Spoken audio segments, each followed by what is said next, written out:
যে পুলিশ বাহিনী অঝরে গুলি করতো এবং 16-17 বছর যেটা গোপালগঞ্জের পুলিশ বাহিনী তৈরি হয়েছে, সেই গোপালগঞ্জেরই পুলিশ বাহিনীটা যদি সম্পূর্ণভাবে সংস্কার না করে আবার তাদেরকে কোন রকমে এই টালবাহানা করে সব সিনিয়র বানায় দিয়ে তাদেরকে বানায় দেওয়া হয়েছে, যে পুলিশ বাহিনীর একজন ব্যক্তি বাহার যিনি সিনহা কেসের সাথে সরাসরি জড়িত, যার ভয়েস পাওয়া গেছে, তাকে আপনি স্বরাষ্ট্র উপদেষ্টায় অ্যাডভাইজার হিসেবে বসাইছেন, তার মানে অ্যাডভাইজারের অ্যাডভাইজার।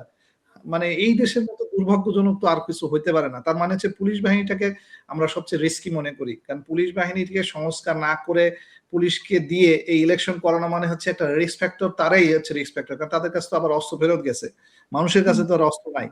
তো এই জন্য হচ্ছে যে এটা একটা মানে খুবই রিস্কি ফ্যাক্টরে আমরা যাচ্ছি। তারপরও আমাদেরকে ইলেকশন ছাড়ার কোনো আসলে কোনো এক্সট্রা কোনো অপশনই নাই।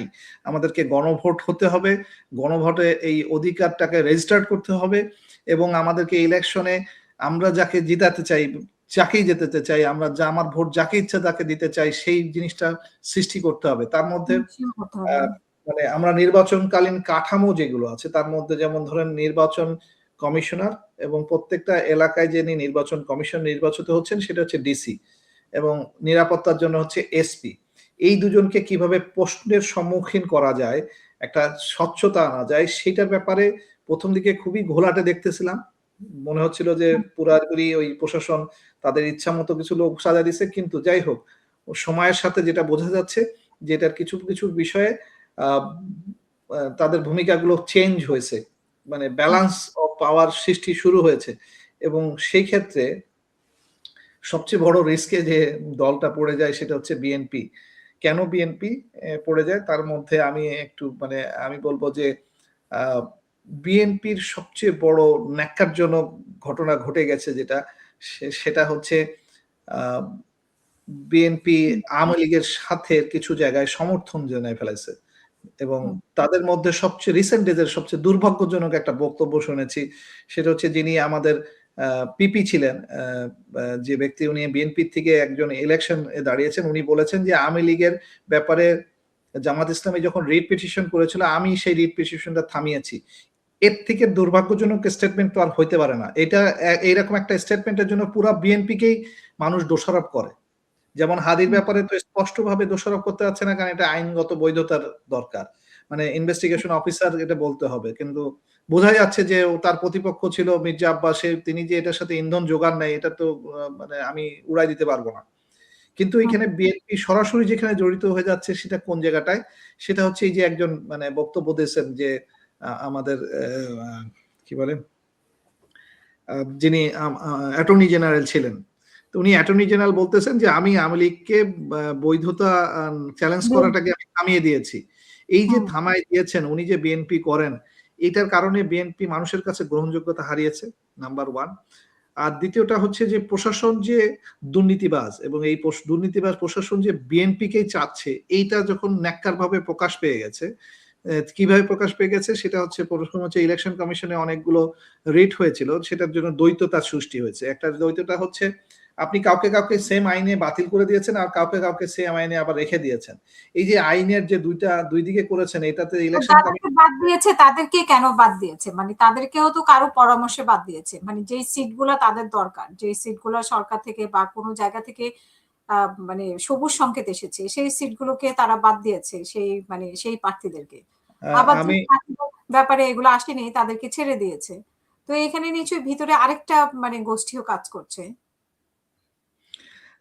আমি আপনাকে এর আগের একটা টক শোতে আমি পরিষ্কারভাবে বলে দিয়েছিলাম যে বিএনপি যা যা ভুল করবে তার বেনিফিট পাবে হচ্ছে জামাত। এখন বিএনপির মানে আমাদের দলনেতা, আমি তাকে দেশে আসার ব্যাপারে আমি আপনার এখানে একটা টক শোতে খুব জোরালো ভাবে বলেছিলাম যে উনি দেশে আসা দরকার, মানুষের পাশে দাঁড়ানো দরকার, আমাদের নেতার একটা ভ্যাকিউম সৃষ্টি হয়েছে। তো আমি খুব খুশি হয়েছিলাম যখন উনি দেশে আসলেন, শুরু করলেন, কিন্তু প্রথম ওয়ার্ডটাতেই আমি তখন আমার কাছে সন্দেহ তৈরি হলো, হচ্ছে আই হ্যাভ এ প্ল্যান। মানে মানুষকে যদি উই হ্যাভ এ প্ল্যান, আমার কথা হচ্ছে দেখেন আমি একজন কনসালটেন্সি করি, আমরা যখন একটা প্ল্যান তৈরি করি আমি কোনোদিন বলতে পারি না যে I have a plan, we have a plan, এই কথা বলতে পারি না। আমরা বলতে পারি যে প্ল্যানটা আমাদের নাম কি, প্ল্যানটা আমরা কিভাবে তৈরি করব, এই প্ল্যানের সাথে যতগুলো অঙ্গ সংগঠন মানে থাকবে। ধরেন আমি একটা মানে পাওয়ার প্ল্যান্ট তৈরি করি, আমি এটা কনসালটেন্সি করি, আমি এটা টিম লিডার হই। টিম লিডার যখন হই আমার সাথে যেমন 11 জন লোক কাজ করেছেন। কেউ একজন এনভায়রনমেন্টাল নিয়ে কাজ করেন, কেউ একজন ফাইন্যান্স নিয়ে কাজ করেন, কেউ একজন এক্সপার্ট হচ্ছেন যিনি গ্রিড নিয়ে কাজ করেন, কেউ একজন আছেন মানে জিওপলিটিক্স এর ইমপ্লিকেশন কি হবে, সোশ্যাল ইমপ্লিকেশন কি হবে, একজন সোশ্যাল এক্সপার্টও থাকেন। এতগুলো এক্সপার্টিস করে নিয়ে আমরা একটা মেথোলজি ফলো করে তারপরে যে বলি যে আমরা এই প্ল্যানে কাজ করব। ওনার প্ল্যানে কে কে কাজ করেছেন? উনি উনি ইউকে তে বসে প্ল্যানটা করে আসছেন না? ইউকে তে বসে কে কে প্ল্যানে ছিলেন? প্ল্যানে ছিলেন হচ্ছে আওয়ামী লীগের যারা টাকা বানাইছে, যেমন ধরেন নগদের এমডি তানভীর, এস আলমের উনি, ওনারা যে ওনাকে 1 মাস ধরে বসে ফিউচার প্ল্যান করে কি প্ল্যান দিল, ওই যে একটা কি কার্ড, ফ্যামিলি কার্ড। এই টাকাটা কোত্থেকে আসবে? একটা ফ্যামিলি কার্ডে যদি উনি ২,২৫০ টাকা দেবে, এই টাকাটা তো ওনাকে রাজস্ব থেকে ইনকাম করে মানুষকে বেনিফিটটা দিতে হবে। প্ল্যান যখন আমি বলবো, প্ল্যানের সাথে সম্পৃক্ততা থাকতে হবে। Income versus expenses. উনি রাজস্ব খরচ করে দিয়ে একটা মানুষকে যে দিবেন, ইনকামটা কোত্থেকে হবে সেটা কি উনি বলছেন? তা তো উনি বলেন নাই। তাহলে দেশ চালায় সরকার যেভাবে দেশ চালায় সেভাবেই কার্ড আসবে। দাঁড়ান আমি আসতেছি। সরকার তো এই মুহূর্তে ডেপ্টে আছে। এই আগের সরকার হচ্ছে $234 বিলিয়ন চুরি করে বিদেশে নিয়ে গেছে। সেটার কি দায়ভার প্রত্যেকটা মাথা পিছু প্রত্যেকের দায়ভার আছে।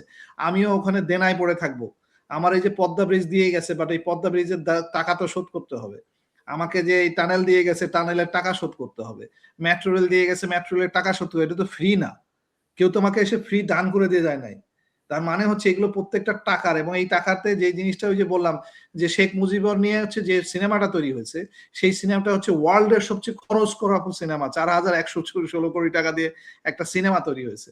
তার মানে টাকা চুরির পরিমাণ, একটা সিনেমা তৈরি করতে কোনো জায়গায় 10 লাখ টাকা খরচ করে সেটা 4,000 কোটি টাকা খরচ হয়। এই টাকাটা যে পাম্পিং আউট হয়ে গেছে, এই টাকাটাকে ফেরত নিয়ে আসতে হবে না?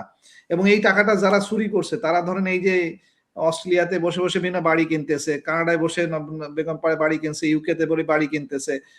এই যে বাড়ি কিনতেছে তার থেকে সবচেয়ে বড় টাকাটা ঢুকছে হচ্ছে ইন্ডিয়া শেয়ার মার্কেটে। আপনি যান এই শেয়ার মার্কেটে যেয়ে দেখবেন বিভিন্ন ব্রোকারেজ হাউসে মিনিমাম $60 বিলিয়ন বাংলাদেশি টাকা শুধু ইন্ডিয়ান শেয়ার মার্কেটে আছে। এই শেয়ার মার্কেটে ওরা একটা নিয়ম পলিসি করছে বাংলাদেশের এই যে যারা শেয়ার বিজনেসে ঢুকবে তাদের টাকা পাম্প করার জন্য। হ্যাঁ, মানে দুর্ভাগ্য, মানে আমাদের টাকাগুলো এইখানে যে ব্যবসা করতেছে আর আমরা এখানে বসে দেনাগিরি করতেছি। এবং এই প্ল্যানটা কিভাবে টাকাটা ফেরত নিয়ে আসে, এই প্ল্যান যদি তারেক জিয়া সাহেব দিতেন, আমার থেকে খুশি কেউ হইতো না। আমি হয়তো সবার আগে খুশি হয়ে বলতাম যে ওনার মতো নেতা আমার দরকার। উনি কি সেই প্ল্যান দিতে পারছেন যে কিভাবে হ্যাঁ, উনি কি প্ল্যানটা দিচ্ছেন? উনি ধরেন একটা ভেঞ্চার ক্যাপিটাল খুলবেন, যেখানে এই কালো টাকা ঢুকায় আবার সেই টাকাটাকে উনি বলবেন ওনার নাম দিয়ে নিয়ে এসে বলবেন যে আমি ফ্যামিলি কার্ড দিব। এই ধরনের যুক্তিকতা দিয়ে মানুষকে বোকা বানানো 2025 সালে যারা যখন মানুষ পড়ালেখা করে, যারা যখন ইন্টেলিজেন্স নিয়ে বোঝে, তাদেরকে বোকা বানানোটা খুব দুর্ভাগ্য। জেনজি এত বোকা না। জেনজিরা পড়াশোনার মেথোলজি বোঝে। হ্যাঁ, পড়ে কম, আড্ডা দেয় বেশি, কিন্তু তারা থিওরি বোঝে যে কোন জায়গা থেকে খুব সহজে তথ্যকে চ্যালেঞ্জ করা যাবে। তো ওনার এই সকল থিওরি গুলো সবচেয়ে মার খাইছে। উনি মাঠে নিয়ে এসে যে তথ্য দিয়ে শুরু করেছেন, মাঠ প্রথমেই একদম সেনাবাহিনী দিয়ে ঘিরে ওনাকে রাজা বানায় নিয়ে এসে রাজা দিয়ে দেখানো হয়েছে যে উনি কিন্তু আমাদের রাজা, ওনাকেই কিন্তু ভোট দিতে হবে কারণ উনি আমাদের রাজা। এই জিনিসটা মানুষ খায় নাই, বরঞ্চ নেগেটিভ হয়ে গেছে। উনি যেমন প্রতীকীতে ভোট দিতে বলছেন, এটাতে ওনার ক্ষতি হলো, কারণ প্রতীকী অলরেডি কোশ্চেন মার্ক হয়ে গেছে যে বিএনপি সামহাউ রাদার আওয়ামী লীগকে তারা অ্যাকোমোডেট করতেছে।